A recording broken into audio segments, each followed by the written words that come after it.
નમસ્કાર દર્શક મિત્રો, હું છું રૂપલ લુણીચિયા. સંપૂર્ણ ન્યૂઝમાં આપનું સ્વાગત છે. વડગામ પંથકમાં વર્ષ 2020માં એક 10 વર્ષના કિશોર સાથે સૃષ્ટિ વિરુદ્ધનું કૃત્ય કરવામાં આવ્યું હતું. આ અંગેની ફરિયાદ કિશોરના પિતાએ વડગામ પોલીસ સ્ટેશનમાં નોંધાવતા આ કેસ પાલનપુરની કોર્ટમાં ચાલી જતા નામદાર કોર્ટે આરોપીને 20 વર્ષની સજા તેમજ ₹50,000નો દંડ ફટકાર્યો છે અને જો દંડ ન ભરે તો વધુ 1 વર્ષની સજા ફટકારી છે. વડગામ પંથકમાં તારીખ 28/2/2020ના રોજ 10 વર્ષનો કિશોર શાળાએ ગયેલો હતો. તે સમય દરમિયાન વડગામ તાલુકાના ટીંબાચોડી ગામના મૂળ વતની અને સિસરાણા ગામે રહેતા ઇમ્તિયાઝ સુમરા નામના શખ્સે કિશોર પર સૃષ્ટિ વિરુદ્ધનું કૃત્ય આચર્યું હતું, જેથી કિશોરના પિતાએ આ અંગેની વડગામ પોલીસ સ્ટેશનમાં ફરિયાદ નોંધાવ્યા બાદ કિશોરને હોસ્પિટલમાં દાખલ કરવામાં આવ્યો હતો. ત્યારબાદ તપાસ કરનારા અધિકારીએ તમામ પુરાવાઓ એકત્રિત કરવામાં આવ્યા હતા. આ કેસ પાલનપુરની સેશન કોર્ટ્સમાં ચાલી જતા સરકારી વકીલ જશુભાઈ પટેલની ધારદાર દલીલોને ગ્રાહ્ય રાખી આરોપી ઇમ્તિયાઝ સુમરાને 377ની કલમમાં 20 વર્ષની સજા અને ₹50,000નો દંડ ફટકારવામાં આવ્યો છે અને જો દંડ ન ભરે તો વધુ 1 વર્ષની સજા ફટકારવામાં આવી છે. તેમજ પોસ્કોની કલમ 6 મુજબ પણ 20 વર્ષની સજાનો હુકમ કરવામાં આવ્યો હોવાનું વકીલ જશુભાઈએ જણાવ્યું હતું.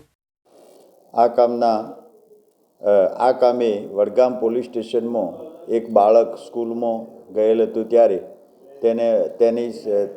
તેના ઉપર સૃષ્ટિક્રમ વિરુદ્ધનું કૃત્ય વડગામ પંથકના ઇમ્તિયાઝ સુમરા નામના વ્યક્તિએ તેની સાથે કૃત્ય કરેલ, સૃષ્ટિ વિરુદ્ધનું કૃત્ય કરેલ. તે બાબતની વડગામ પોલીસ સ્ટેશનમાં 28/2/2020ના રોજ તેના પિતાશ્રીએ ફરિયાદ આપેલી અને ત્યારબાદ તેને દવાખાનામાં દાખલ કરેલ અને ત્યાં તપાસ કરનાર અધિકારીએ તમામ પુરાવો એકઠા કરીને નામદાર કોર્ટમાં આ કામના આરોપી ઇમ્તિયાઝ સુમરા મૂળ રહેવાસી ટીંબાચોડી અને બનાવ સમયે તે સિસરાણા ગામે રહેતો હતો, તેની વિરુદ્ધ નામદાર કોર્ટમાં ચાર્જશીટ કરેલું.